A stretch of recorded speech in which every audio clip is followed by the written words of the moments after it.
This is Inside Indiana Business Radio for the morning of Friday, March 7th, 2025. I'm Alex Brown. The University of Notre Dame is hosting its annual Building Trades Day this afternoon on the South Bend campus. Kate Lee with the South Bend Regional Chamber of Commerce says the event gives students a chance to understand the potential for future careers in the construction industry. As a chamber and as local employers, clearly we want our young people and career-seeking adults to know about is the opportunities here locally. Because as a part of the Indiana community, we would like more people to stay here and do the work.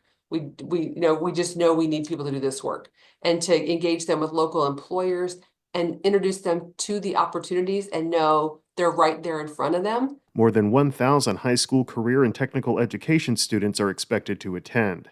Indianapolis-based tech startup Pillar has been acquired by a fellow human resources technology company, Denver-based Employ Inc. Financial terms were not disclosed.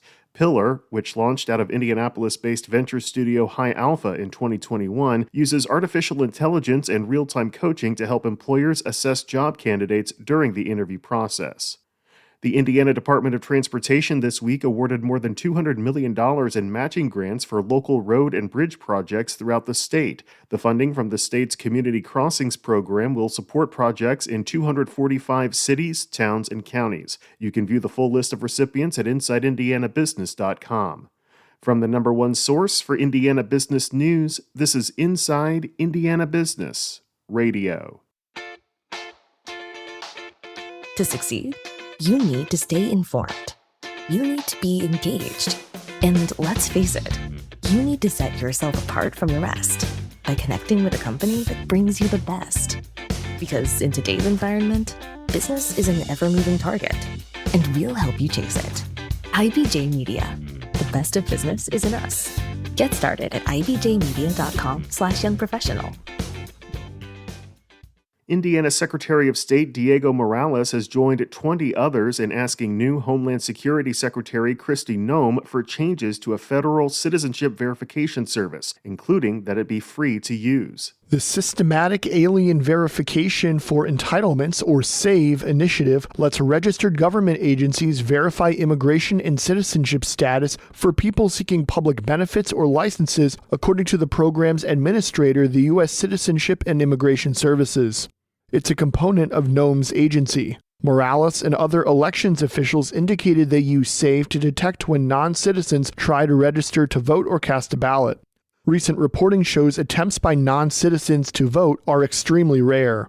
Morales and his Republican counterparts asked Noem for 5 changes, including that SAVE allow them to look up multiple people at once instead of the current time-consuming one-at-a-time approach. They also requested that the system work with identifiers common in election work, like dates of birth, social security numbers, and driver's license numbers. SAVE uses alien registration numbers and other identifiers prominent in immigration enforcement. And they say SAVE should be free. The program currently has a user fee and per-search charges. They have asked for guidance on how and when to use SAVE amid, quote, conflicting court orders, and for the names of naturalization applicants who say they've registered to vote or cast a ballot. Morales previously joined Indiana Attorney General Todd Rokita to request federal citizenship verification of nearly 600,000 Indiana voters, but faced pushback. I'm Mark Mazurek for Inside Indiana Business Radio.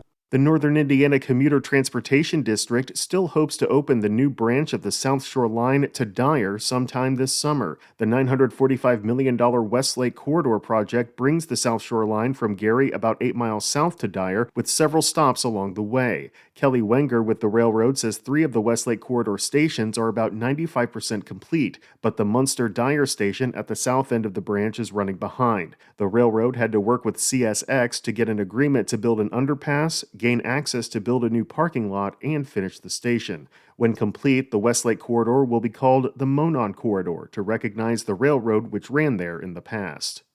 Hughes Culinary CEO Craig Hughes is this week's guest on the Business and Beyond podcast with Gary Dick, presented by PNC, a weekly conversation with high-profile Hoosiers in business, sports, and entertainment, and beyond. Available now from your favorite podcast provider. I'm Alex Brown for Inside Indiana Business Radio on Demand.